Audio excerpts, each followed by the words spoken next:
नमस्कार, news are के खास कार्यक्रम में आपका स्वागत है। मैं हूं आपके साथ राजकुमारी ठाकुर। मध्य प्रदेश में एक बार फिर कांग्रेस का अविश्वास प्रस्ताव विधानसभा में औंधे मुंह गिर गया। विधानसभा का 5 दिवसीय शीतकालीन सत्र चौथे दिन गुरुवार को अविश्वास प्रस्ताव के चलते अनिश्चितकालीन के लिए स्थगित कर दिया गया। इस शीतकालीन सत्र में विपक्ष के अविश्वास प्रस्ताव पर चर्चा हुई, तो वहीं सरकार के बाद अब सरकार के 5 संशोधन विधेयकों के साथ अनुपूरक बजट भी पास किया गया। विपक्ष के अविश्वास प्रस्ताव पर बुधवार देर रात तक लंबी चर्चा हुई और आज सीएम शिवराज सिंह चौहान ने विपक्ष के आरोपों का जवाब दिया। जब सीएम शिवराज सिंह चौहान ने विपक्ष के आरोपों का जवाब देना शुरू किया तो विपक्ष ने हंगामा शुरू कर दिया। अंतिम दिन क्या कुछ हुआ सदन के अंदर, देखिए पूरी रिपोर्ट, फिर करेंगे चर्चा। कांग्रेस द्वारा लाया गया अविश्वास प्रस्ताव गिरा, सदन की कार्रवाई अनिश्चितकाल के लिए स्थगित। कांग्रेस का अविश्वास प्रस्ताव गिरा, सीएम शिवराज सिंह के जवाब के बाद सदन की कार्रवाई अनिश्चितकाल के लिए स्थगित। अविश्वास प्रस्ताव पर शिवराज सिंह का संबोधन, सीएम शिवराज का कमलनाथ पर हमला। उस दौर में वल्लभ भवन बन गया था दलालों का अड्डा। सीएम के संबोधन से पहले ही विपक्ष का हंगामा, सरकार को इन मुद्दों पर कांग्रेस ने घेरा। विपक्ष ने सरकार के खिलाफ 51 मुद्दों पर 104 पेज का आरोप पत्र बनाया था, जिस पर लंबी चर्चा भी हुई और कई मौके सदन के अंदर ऐसे भी आए जब पक्ष और विपक्ष के बीच तीखी नोकझोंक भी देखने को मिली, तो कई बार चुटीले अंदाज में एक दूसरे के मजे भी लेते दिखे दोनों पक्षों के सदस्य। मुख्यमंत्री शिवराज सिंह चौहान जब विपक्ष के आरोपों का जवाब देने के लिए सदन में उठे तो विपक्ष ने उच्च शिक्षा मंत्री मोहन यादव और बीजेपी विधायक रामेश्वर शर्मा के दिए गए बयान पर आपत्ति जताई और माफी की मांग को लेकर हंगामा शुरू कर दिया, जिस पर रामेश्वर शर्मा ने अपने बयान पर माफी मांगते हुए कहा कि मेरे द्वारा राम राम बोलने पर किसी को ठेस पहुंची हो तो मैं माफी मांगता हूं। वहीं मोहन यादव की गैर मौजूदगी में संसदीय कार्य मंत्री नरोत्तम मिश्रा ने बयान पर खेद जताया। इस दौरान सीएम शिवराज सिंह चौहान ने तत्कालीन कमलनाथ सरकार पर जमकर निशाना साधा और कहा कि कमलनाथ जी की सरकार ने भ्रष्टाचार का लोक व्यापीकरण कर दिया है और मैं दावे के साथ कहता हूं कि 2003 तक भी कांग्रेस की सरकार थी, कभी कलेक्टर और एसपी की पोस्टिंग में पैसा नहीं लिया गया। यह इतिहास में पहली बार हुआ है जब पैसे लेकर अधिकारियों के ट्रांसफर किए गए। साथ ही सीएम शिवराज सिंह चौहान ने विपक्ष के आरोपों पर पलटवार करते हुए कहा कि विपक्ष हमेशा आरोप लगाता है हमने कमलनाथ की सरकार को तोड़ा है। सीएम ने कहा कि यदि हमें सरकार तोड़ना ही होती तो हम सरकार बनने ही नहीं देते। कमलनाथ जी की सरकार ने भ्रष्टाचार का लोक व्यापीकरण कर दिया। मैं ये कभी नहीं कहता कि भ्रष्टाचार कभी बिल्कुल नहीं था, लेकिन मैं दावे के साथ कहता हूं कि 2003 तक भी कांग्रेस की सरकार थी, कभी कलेक्टर और एसपी की पोस्टिंग में तब भी पैसा नहीं दिया गया। ये पहली बार हुआ इतिहास में कि कलेक्टर और एसपी की पोस्टिंग में भी पैसे दिए। तथ्य प्रमाण की गई सेवा पूरे मध्य प्रदेश के सामने साक्षी के रूप में है। 8 करोड़ जनता ने जिसे आशीर्वाद दिया हो उसके खिलाफ अविश्वास प्रस्ताव लाना ये कोई उचित बात प्रतीत नहीं होती और सबसे शर्मनाक स्थिति ये रही कि अविश्वास प्रस्ताव लाने वाले इतने गैर जिम्मेदाराना व्यवहार किए। ना नेता प्रतिपक्ष मौजूद थे और न कमलनाथ जी मौजूद थे। तो जब आपको आवश्यक कार्यों के लिए फुर्सत ही नहीं तो आपने सदन का इतना कीमती वक्त जाया क्यों किया? अविश्वास प्रस्ताव पर चर्चा के दौरान विपक्ष ने भी सरकार पर जमकर हमला बोला और जब सीएम शिवराज सिंह चौहान सदन में जवाब दे रहे थे उस दौरान भी विपक्ष ने कई मुद्दों पर टोका और मांग करते हुए कहा कि अविश्वास विपक्ष ने सरकार के खिलाफ लगाया है और जो आरोप कमलनाथ की सरकार पर सत्ता पक्ष लगा रहा है उसके प्रमाण भी सरकार को देने चाहिए। सरकार सिर्फ अपनी बात करती है और विपक्ष की आवाज को दबाने का काम कर रही है। अविश्वास प्रस्ताव बड़े सोच समझ के लगा है।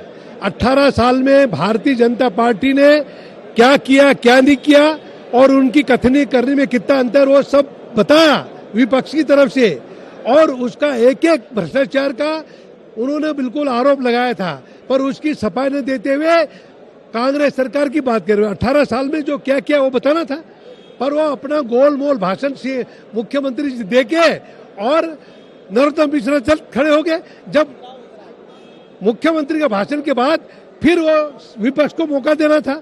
यही बात आप कितनी बात सही कितनी बात हम लोग बताते हैं, पर ऐसे नरोत्तम मिश्रा जी ने प्रस्ताव रख दिया स्थगित कर दे, अध्यक्ष ने घोषणा कर दी, सफाई तो दे ही नहीं पाए ना। तो उनको अपना सब पर्दा डालने का काम किया है और भाजपा ने 18 साल में कुछ नहीं किया।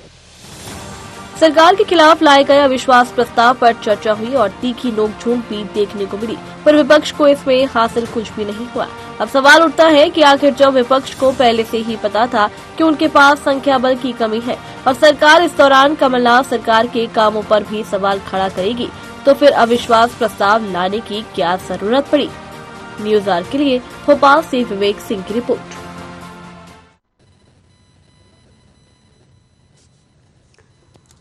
तो आपको बता दें कि विधानसभा का शीतकालीन सत्र समाप्त हो गया है और इस बीच यहाँ पर अविश्वास प्रस्ताव भी गिर गया। इस पर चर्चा करेंगे कि किन मुद्दों पर चर्चा हुई और किस नतीजे पर यह अविश्वास प्रस्ताव पहुंचा था। हमारे साथ मेहमान भी जुड़ गए हैं। सचिन सक्सेना सह मीडिया प्रभारी बीजेपी से, पवन पटेल महासचिव मध्य प्रदेश कांग्रेस से, रमेश शर्मा वरिष्ठ पत्रकार। तीनों मेहमानों का बहुत बहुत स्वागत है हमारे कार्यक्रम में। सबसे पहले पटेल जी आपके पास आना चाहूंगी। देखिए, अविश्वास प्रस्ताव लाए, कई मुख्य मुद्दे भी रखे गए, लेकिन यहाँ पर सवाल ये उठता है कि अब बीजेपी ये आरोप लगा रही है कि पूरी तरह से कांग्रेस प्रिपेयर नहीं थी और संख्या बल भी कम था और इसका कोई नतीजा नहीं निकला। तो कांग्रेस इसे लाई क्यों थी?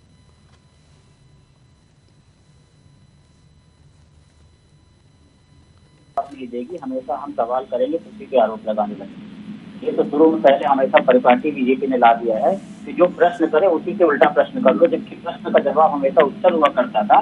लेकिन भारतीय जनता पार्टी ने प्रश्न का जवाब प्रश्न कर दिया है। सत्ता से मत करिए, प्रश्न विपक्ष से करेंगे, ये ऐसा कर दिए। मैं ये बोलना, मैं सिंपल से, हेलो जी आवाज आ रही है सर।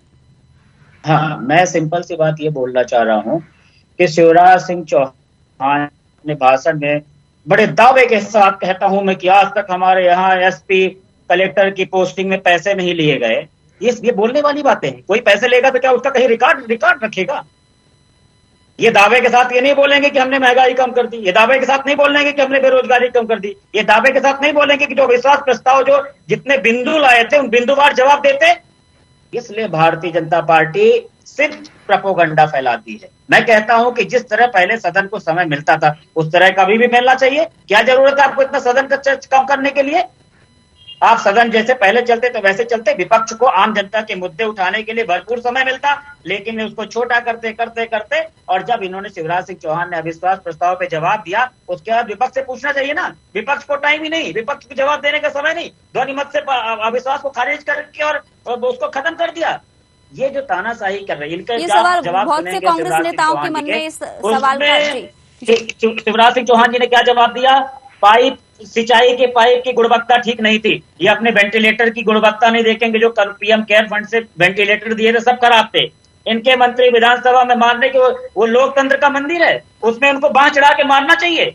इनकी तानाशाही होगी कि विधानसभा के अंदर हमारा विधायक सुरक्षित नहीं है, तो हम जनता क्या सुरक्षित रहेगी? अगर वो बंदा नहीं पकड़ता तो सीधे हमले कर दिए होते। क्या करना चाहिए? इसके बाद भी भाजपा अपनी पीठ थपथपा रही है। अंतरात्मा की बात करते हैं, कोरोना की बात करते हैं, ये हमेशा उल्टा काम करते हैं, उल्टा काम करते हैं। राहुल गांधी की यात्रा चल रही है तो यात्रा बंद कर दो, कोरोना फैल रहा है। इंटरनेशनल फ्लाइट बंद नहीं करेंगे, जहां से कोरोना आ रहा है वो फ्लाइट नहीं बंद करेंगे, राहुल गांधी की यात्रा बंद करवाएंगे। ठीक है सक्सेना जी, यहाँ पर इस बात से बहुत दुख हुआ है कांग्रेस को। यही कहना है कि विरोध भी है कि जब सीएम शिवराज सिंह चौहान ने अविश्वास प्रस्ताव पर अपनी सफाई दी तो विपक्ष को मौका मिलना चाहिए, लेकिन विपक्ष को मौका नहीं दिया गया। कि सहमत हैं उनके विश्वास पर कि नहीं? का अविश्वास प्रस्ताव था जो ओंधे मुंह गिरा है, आपने और हमने सबसे देखा है। इन्होंने जो बात कही कि जिस प्रकार से शिवराज सिंह चौहान ने बोला उसका विपक्ष को सुनना चाहिए था, तो उसके बीच में विपक्ष हंगामा करके विपक्ष के जो विधायक जो थे वो बहिर्गमन हो गए, वो पलायन कर गए। किसको सुनना चाहिए था, किसको नहीं सुनना चाहिए था, इसलिए सदन अनिश्चितकाल के लिए बंद करना पड़ा। सबसे बड़ी बात यह है इसमें कि जिस प्रकार से आपने और हमने देखा है कि वहां पे ना नेता प्रतिपक्ष मौजूद थे, ना माननीय कमलनाथ जी वहां पे मौजूद थे। ये किसका अविश्वास प्रस्ताव था?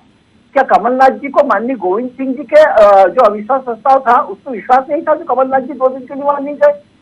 क्या वो नेता नहीं थे? क्या पूर्व मुख्यमंत्री नहीं थे? क्या उनका वहां होना उपस्थित नहीं था? क्या जनता ने उनको चुन के इसलिए नहीं भेजा था कि वो जनता की बात वहां पे रखे? वास्तव में इन्होंने 8 करोड़ जनमत जो है उसका अपमान करा, उसके विरुद्ध ये लोग अविश्वास प्रस्ताव लेकर आए हैं।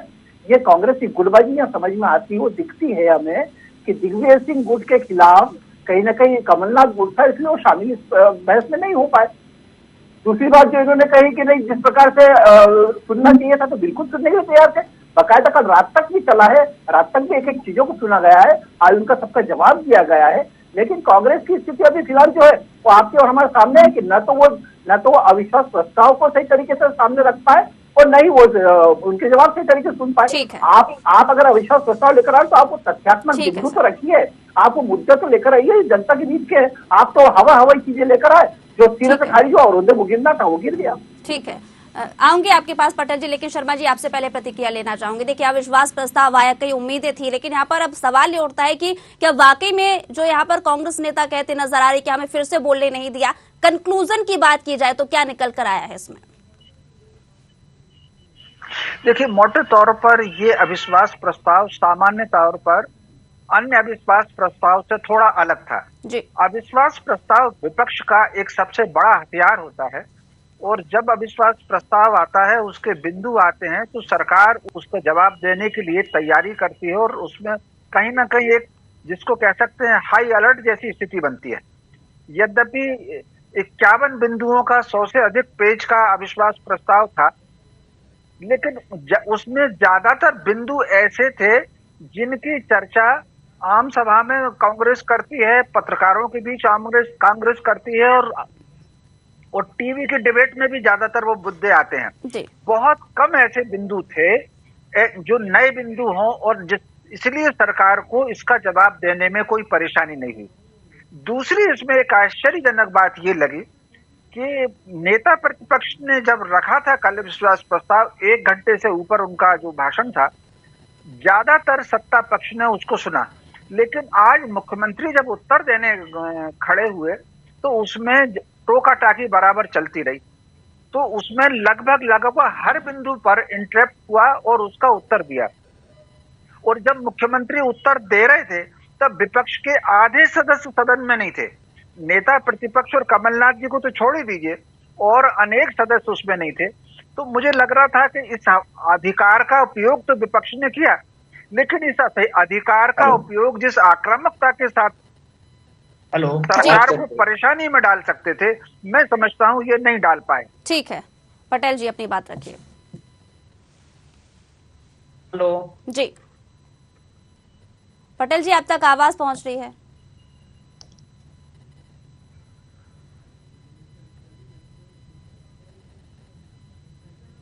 ठीक है, सक्सेना जी आप तक आवाज पहुंच रही है? जी, आपकी आवाज नहीं आ रही। जी ठीक है। यहाँ पर शर्मा जी ने जिस तरह से कहा कि ठीक है प्रिपेयर नहीं थे, लेकिन सर सवाल ये उठता है कि यहाँ पर वाकई में जब बीजेपी ने तमाम सवालों के जवाब दिए, सीएम शिवराज सिंह चौहान ने भी जवाब दिए, तो आखिरकार यहाँ पर आपत्ति किस चीज को लेकर कांग्रेस को थी? देखिए, शर्मा जी वरिष्ठ पत्रकार है जी, और उन्होंने जो बात रखी है वो बहुत, क्योंकि उन्होंने उसको देखा है, वहां पे समझा है उन सब चीजों को, इसलिए उन्होंने प्रत्यक्ष वो चीजें बताई हैं जो चीज वहां पे हुई है कुल मिला के। जिस हिसाब से उन्होंने कहा कि कल तो जब माननीय गोविंद सिंह जी बोल रहे थे तब बड़े ध्यान से उनके एक एक प्रश्न को सदन में सुना गया, रात तक पूरा कार्रवाई सदन में चली थी।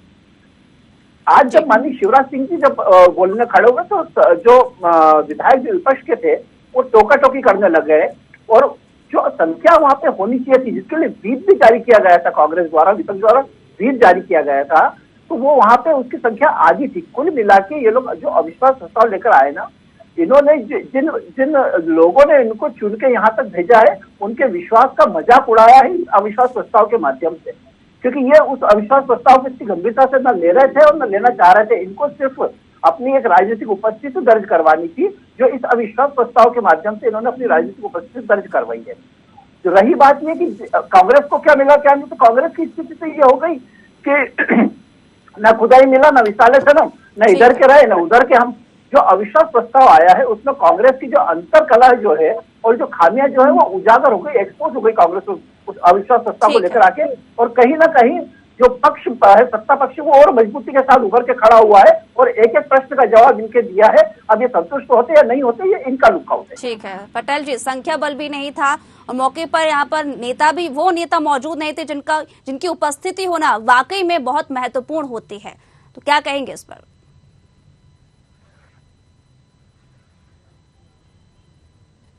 इमरजेंसी में उनको जाना पड़ा, ये वो गलत बात है। और दूसरा जो ये बात कर रहे हैं अभी, जो जैसे बोलने के बीच में टोका टिप्पणी इसलिए करनी पड़ती है, ये जैसे हमारे डिबेट में करनी पड़ती है। हम पूछेंगे मध्य प्रदेश की बात तो चले जाएंगे उत्तर प्रदेश, हम पूछेंगे उत्तर प्रदेश की बात तो चले जाएंगे हरियाणा। तो जब ये इस तरह की बात करते तो मजबूरन आदमी को टोकना पड़ता है, क्योंकि हमको तो पहले से एक्सपेक्टेड था कि ये सत्र पूरा नहीं चलेगा, पहले सत्र का समय कम कर देंगे। मैं तो सबसे इतना निवेदन करना चाहता हूँ, भले कोई कांग्रेस की विचारधारा का पक्षधर ना हो, तो मैं कहता हूँ कि संविधान पे लोगों को विश्वास है। बाबा साहब भीमराव अम्बेडकर ने संविधान बनाया है और जब ये प्रावधान है तो इस सत्र को कम करने की आवश्यकता क्यों पड़ती जा रही है? अगर सरकार इतने अच्छा काम कर रही है, इतने निश्चल मन से काम कर रही है, तमाम चारों तरफ राम राज्य है, तो इनको बहस करने में क्या दिक्कत? हम कहते 2 की जगह 3 भी चलने दीजिए, ये पहले करते करते कम कर देंगे, अब कम करने के बाद रात में 12 बजे सत्र लगाएंगे और फिर उसका ढोडेड़ो किसी देखो इतिहास बना दिया। मैं तो खुला बात करता हूँ कि जिस तरह से हमने माननीय शिवराज सिंह चौहान के उनका जो वक्तव्य था पूरा हमने सुना, वो यही बोल रहा है कि आज तक हमारे इतिहास में हमने ट्रांसफर पोस्टिंग में पैसे नहीं लिए, इन्होंने 400 करोड़ का गबन किया। हम कहते 400 करोड़ का गबन किया तो आपकी सरकार आपने अंदर क्यों नहीं किया? ये बोलते भारत पाकिस्तान जिंदाबाद बोलते, हम कहते पाकिस्तान जिंदाबाद जो भी बोलेगा उसको अंदर क्यों नहीं किया आपने?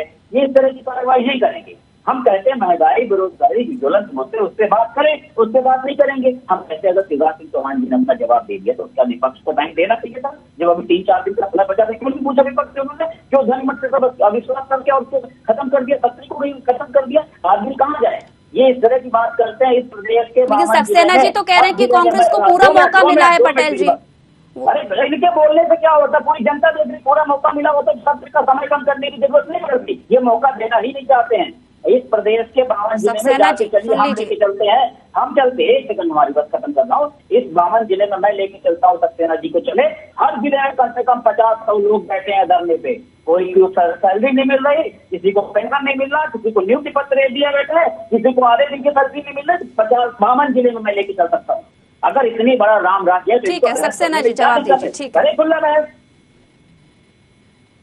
तो शर्मा जी ने जो टोका टोकी वाली बात कही है, पवन भाई ने कहीं ना कहीं उस पर मोहर लगा दी कि जब लोग बोल रहे तो टोकना तो पड़ता है। तो टोका टाकी वाली जो बात थी वो स्पष्ट सामने आ गई। उसके आगे की बात मैंने कर दी कि आधे लोग उपस्थित नहीं थे और जो थे वो भी पलायन कर गए वहां से। ठीक है, दूसरी बात तो मैं आता हूँ, ये संविधान की दुहाई दे रहे बाबा अम्बेडकर साहब का उल्लेख कर रहे बार बार, तो क्या संविधान की दुहाई इनको कमलनाथ जी के लिए नहीं देनी चाहिए? क्या संविधान कमलनाथ जी के लिए अलग है? क्या उस संविधान के तहत कमलनाथ जी को उसमें सदन में उपस्थित नहीं रहना चाहिए था?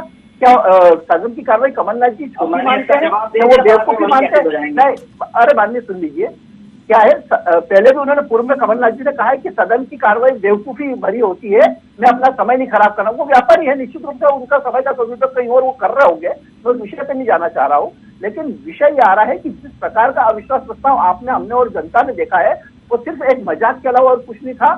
तो वहां पे आपने देखा माननीय गोविंद सिंह जी, ये व्यक्तिगत अविश्वास प्रस्ताव लग रहा था मुझे।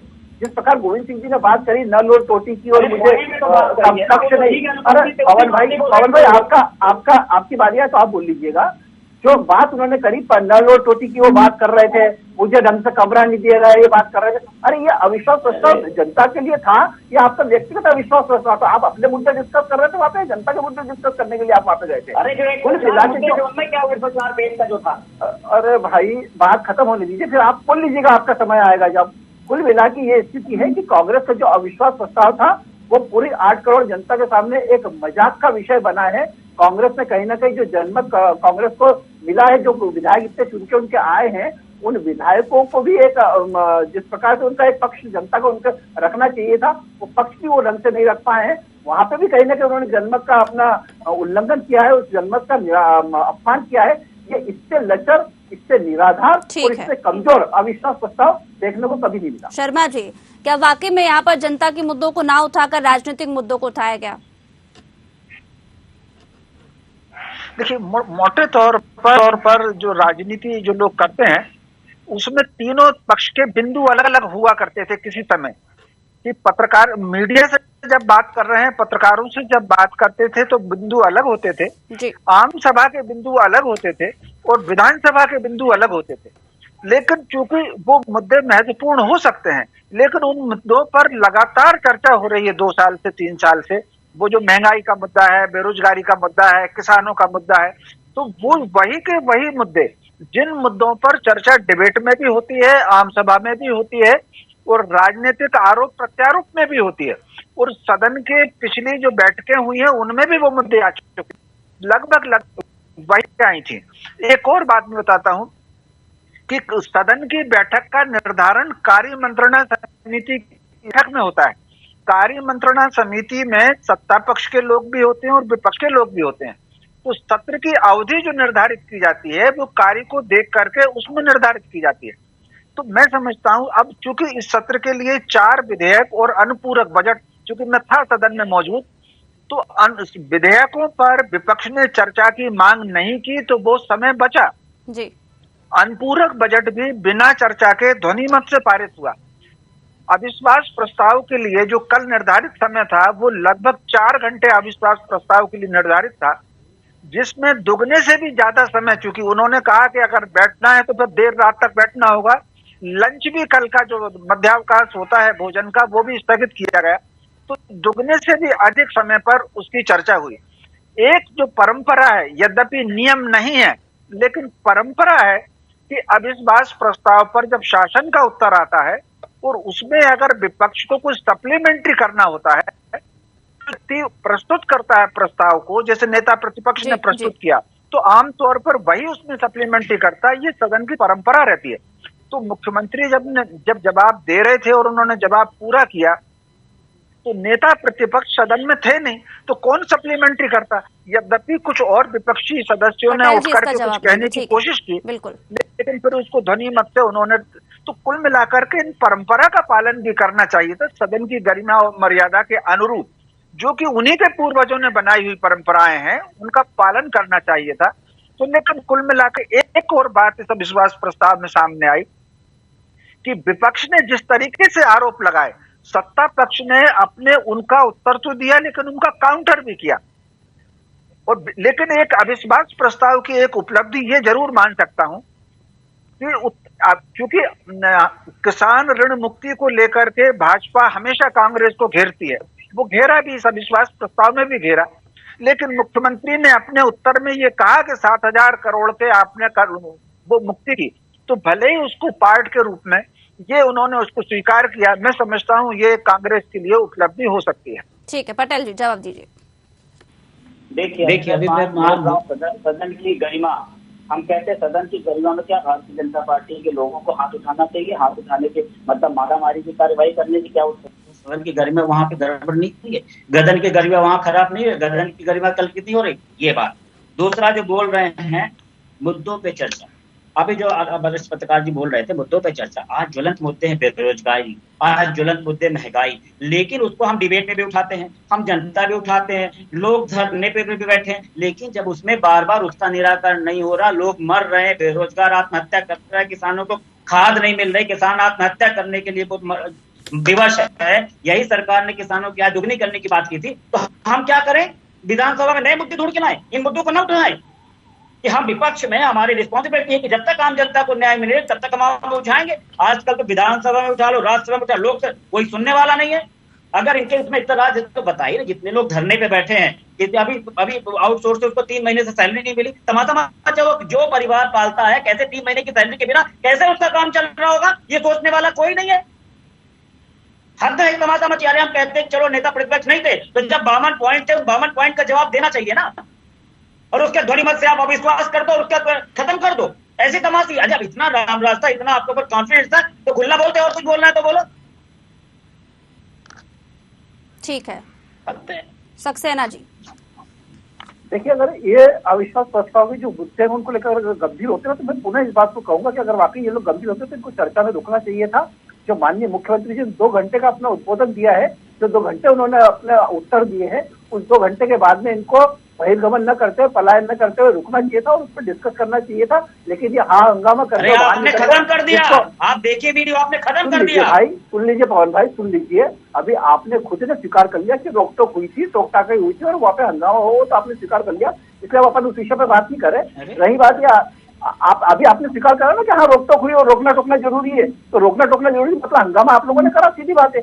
कुल मिला के इनको जनता के मुद्दों से इनको जनता के मुद्दों से मतलब ही नहीं है। सुनिए मेरी बात सुनिए, इनको जनता के मुद्दों से कोई मतलब ही नहीं है, इनको सिर्फ अपनी राजनीति चमकानी थी, अपनी एक राजनीतिक उपस्थिति दर्ज करवानी थी। वो प्रयास इन्होंने सदन में करा और उसमें भी ये लोग असफल हुए, उसमें भी ये लोग ओंधे मुंह गिरे हैं, क्योंकि जिस प्रकार से अविश्वास प्रस्ताव ये लोग लेकर आए थे ना, वो अविश्वास प्रस्ताव कहाँ जाके ठप हुआ और कहाँ जाके धराम हुआ, ये आप लोग हमने सबने देखा है। ठीक है पटेल जी, आपसे बार बार आपका यही डायलॉग था, आपने देखा है, आप एक चीज का जवाब नहीं दे पाए कि मुद्दों का जवाब देना चाहिए, विपक्ष को उसका जवाब नहीं दे पाए। आपने देखा पवन भाई, एक एक मुद्दों का जवाब दिया गया है। पवन भाई, एक एक मुद्दों का जवाब दिया गया है। पूरे 2 घंटे माननीय मुख्यमंत्री कौन बोल रहा है? आप देखिए, आपने पढ़े, माननीय मुख्यमंत्री 2 घंटे बोले, आपने उसको मुद्दों का जवाब दिया है। पूरे 2 घंटे आपके नेता ने रात तक उसको प्रश्न रखे, उसके बाद 2 घंटे मुख्यमंत्री जी ने बोले और 2 घंटे उन्होंने हर चीज का जवाब दिया। अगर आपने धैर्य होता, क्षमता होती सुनने की, तो आप रुकते, उसको क्रॉस करते। अगर आप सही होते तो आप क्यों बाहर चले गए? क्यों आपने पलायन करा? क्यों आपने हंगामा करा? आपके नेता प्रतिपक्ष रुकते ना, क्यों नहीं रुके वहाँ पे? सुनिए, आपके कमलनाथ जी रुकते ना, कमलनाथ जी रुकते वहाँ पे, नेता प्रतिपक्ष रुकते। कमलनाथ जी तो खैर आए नहीं, उनको तो छोड़ दीजिए, आपको तो आए नहीं सदन, उनको अपने जाने क्या बकवास लगता है उनको सदन, लेकिन माननीय नेता प्रतिपक्ष तो वो रुकते। और अगर उनको जाना पड़ा तो किसी को चार्ज लेके जाते, जो उस बात पे बात कर सकता था, सदन कार्रवाई को आगे बढ़ा सकता था। लेकिन आप वाकई चाहते नहीं थे ऐसा करना। वही आप लोग का वही सिस्टम है कि बतौलेबाजी करो, जोर जोर से करो, बस जवाब मत दो। मैं तो आप बताइए ना, चलिए आप बता दीजिए पवन भाई। विपक्ष का जवाब था, विपक्ष ने सवाल किया था तो उसका जवाब आपको देना चाहिए। और अरे 2 घंटे जवाब दे तो दिया, और कैसा जवाब चाहिए आपको? जवाब दे दिया, और कैसा जवाब आपको चाहिए? किस प्रकार का जवाब चाहिए आपको? एक खत्म आप लोगों ने करा, पलायन आपने करा, बहिर्गमन आपने करा, आप उठ के बाहर गए, हंगामा आपने करा। आप जब आप वहाँ पे रहेंगे नहीं, सुनने वाला वहाँ पे नहीं रहेगा। अभी आप माननीय पत्रकार जी ने कहा है कि जिसने रखे प्रश्न पड़े हैं उनको रिस्पॉन्स के लिए सुनना पड़ेगा। जब सुनने वाला वहाँ नहीं रहेगा, जिसने प्रश्न रखे हैं, तो फिर कौन किसके लिए बात करेंगे? किसी को चार्ज देके गए थे वो वहाँ पे? किसी को चार्ज देके गए थे क्या? माननीय इसी के साथ तीनों मेहमानों का बहुत बहुत शुक्रिया हमारे कार्यक्रम के साथ जुड़ने के लिए। आपको बता दें कि अविश्वास प्रस्ताव तो गिर गया, लेकिन अभी भी यहाँ पर कांग्रेस को असंतोष ही है, क्योंकि जिन मुद्दों पर यहाँ पर बहस होनी चाहिए थी, कांग्रेस का ऐसा कहना है कि उन मुद्दों को प्रमुखता से नहीं उठाया गया और उनका जिस तरीके से जिन बयानों पर रिप्लाई आया है उनसे नाखुश नजर आ रही है कांग्रेस। अब ये तो आने वाला समय ही बताएगा कि क्या कुछ असर इसका पड़ता है, लेकिन फिलहाल मुझे दीजिए इजाजत। जुड़े रहिए न्यूज़ आवर के साथ। नमस्कार।